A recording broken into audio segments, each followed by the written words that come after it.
Okay, so this is gonna get a little weird, and I'll explain why. So, as I mentioned in the copy above this, I first got turned on to a drag and drop content builder with Thrive Architect. Now, Thrive is a software company that does WordPress software that does incredible work. I mean, they have software to get leads, to do quizzes, for timer ultimatums. It's software on WordPress for marketers, and I love what they've done. And one of their most popular products is Thrive Architect.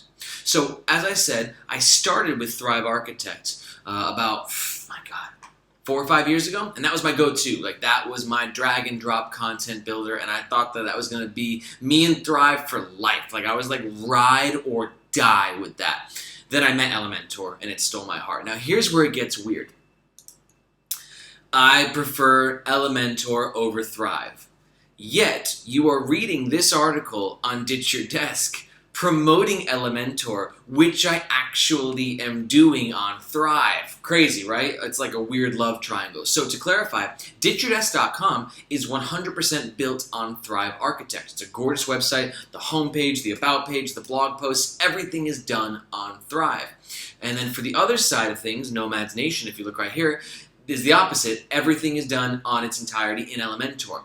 Had I known about Elementor when we launched Ditch Your Desk, I would have done it on Elementor and not Thrive.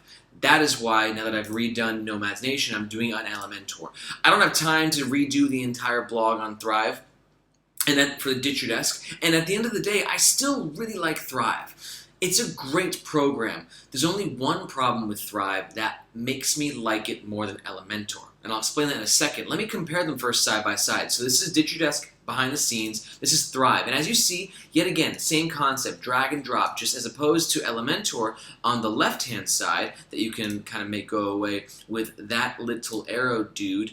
Thrive Architect is drag and drop from the right-hand side that you can also make disappear with here, and then your different blocks that you're clicking on is edited on the left-hand side, which you can also make disappear. So basically, they're the same thing. You're just splitting hairs.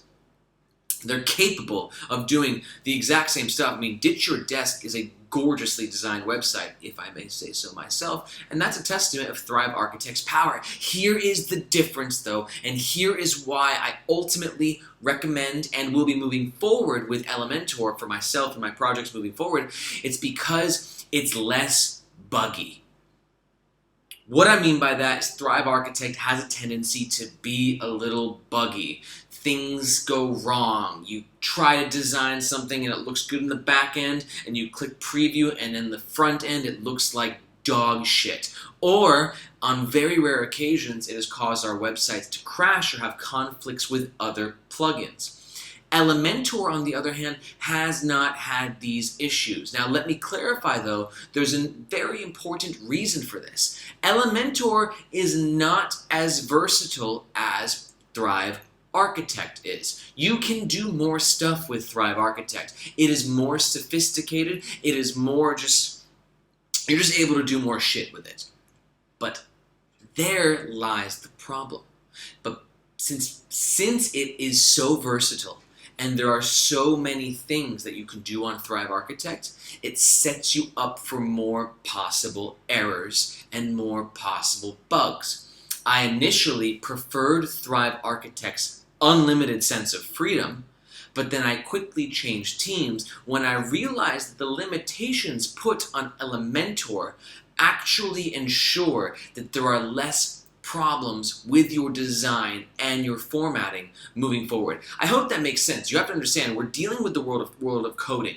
And this drag and drop stuff is basically when you drag this and drop it in, it's not just that. It's a code in the background that's making all of this possible. And the more complications that you do, the more complicated the code, the more likely that the code is actually some sort of error, the more likely it gets fucked up.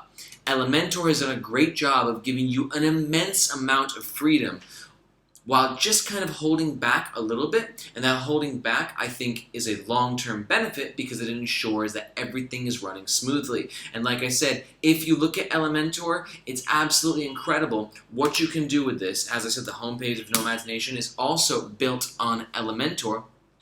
So you can see that the limitations that you have really aren't that limited.